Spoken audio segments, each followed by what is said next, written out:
By now, we all know how revolutionary GLP-1 drugs are. What they do, how they help, is not an unknown secret. But what's perhaps most important, and where all the debate lies, is who is it for? Can it work for you? How will it impact your body cells? And critically, are you really that fat that you need weight loss drugs? Well, I have often asked myself these questions. So after speaking with some of India's finest doctors, this is what we found.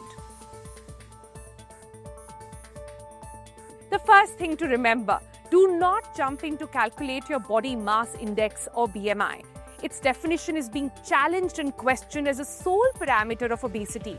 Someone, especially Indian body type, with high BMI, we have a lot of bone and muscle mass. Someone with moderately high or even normal range BMI may have body fat percentage, meaning BMI does not conclusively define a fatty body. So, what does, you ask? Let's take you to point number 2. A good way to determine fatness, especially in the Indian context, is to calculate the waist to hip ratio. First, measure the waist circumference and position it right above your belly button. Then measure the hip circumference done at the widest part around your hip. Now divide the waist with the hip to get what will be your waist to hip ratio. For South Asian men, it should be sort of under 0.9, and for South Asian women, it should be under 0.8. Let's move on to point number 3, which is the body fat percentage. Now, this is the most clinical way to determine fatness. The Endocrine Society of India has suggested that it should be 25% for men and 30% for women. The catch here, however, is that it's difficult to ascertain your body fat percentage without professional help. But there are several methods to calculate that. For example, there is a DEXA scan. Ask your doctors about it. It's the most accurate clinical method. What the DEXA scan does is uses low-level X-ray to differentiate bone, muscle and fat, typically done in a medical or research setting. There is also the skin fold test. Now, this involves pinching the skin at various locations to measure fat thickness using clappers. Now, this requires skin fold clappers and the experience for consistently and accurately calculated, again, to be done under supervision. Let's move on to point number 4, the skinny fat. The skinny fat phenomena. Now, the person with BMI 26 may not appear overweight, but could have body fat as high as 38% concentrated around their belly.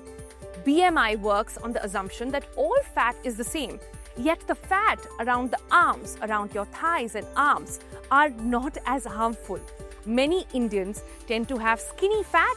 That means having thin arms and legs, but a big belly, and that is dangerous. Talking about that, let's move on to the next one, which is the visceral fat, the hidden risk everybody warns against. Now, roughly speaking, 90% of the fat in a person is what can be seen on the outside. The remaining 10% is inside the abdomen, called the visceral fat, as it surrounds the internal or the visceral organs, such as liver, kidney. It's the fat you cannot pinch. It's the visceral fat that doctors need to target in the clinic. Visceral or central fat produces toxins, the bad hormones that increase insulin resistance and also suppress insulin secretion. For example, you may not have high BMI, you may not even look overweight, but you might still have high levels of fat around your organs, and that can be extremely dangerous. It also means that you're extremely unfit. And if such a person gets diabetes, you could benefit greatly from GLP-1 drugs. So those are the things to remember. But also importantly, do take into note that India has now entered the big league weight loss drugs market. That means drugs like Mounjaro, Wegovy are out. The demand is real. The drug sales are surging and generics are already on the horizon. But these drugs are not cosmetic solutions. They are evidence-based medical tools designed to tackle chronic metabolic conditions such as obesity, diabetes, particularly when diet and exercise by themselves fall short. Now, these are general guidelines, remember, but before starting your weight loss drugs and medication, do ask yourself these 5 questions that we said, but also the following to your doctor. You must consult an endocrinologist for obesity specialty. Also determine your body type, amount of body fat, not just your weight or BMI. Discuss your lifestyle, your dietary habits, and your metabolic history with your doctor. Take informed decision and make it the right choice.